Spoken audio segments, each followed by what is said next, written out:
High বন্ধুরা, আশা করি সবাই তোমরা ভালো আছো। তো দেখতেই পাচ্ছ আমার কত হেয়ার ফল হয়ে গিয়েছিল।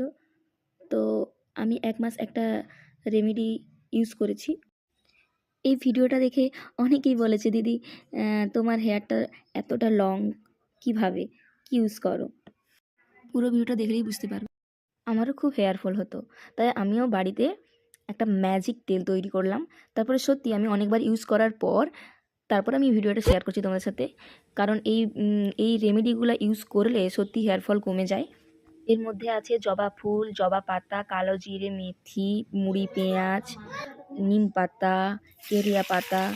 তারপরে আমি এর মধ্যে নারকেল তেল, যে কোনো নারকেল তেল নিতে পারো, বিশেষ করে গন্ধ তেল না হয় ভালো। তার মধ্যে নারকেল তেলটা আমি ফুটিয়ে নিয়েছি। তারপর আমি এইগুলো ধুয়ে রেখেছিলাম, তাই তেলে দেওয়ার সাথে সাথে চারিদিকে ছিটকিয়ে তেলটা পড়ে যাচ্ছিলো। পারলে তোমরা ধুয়ে তারপর শুকিয়ে দিও,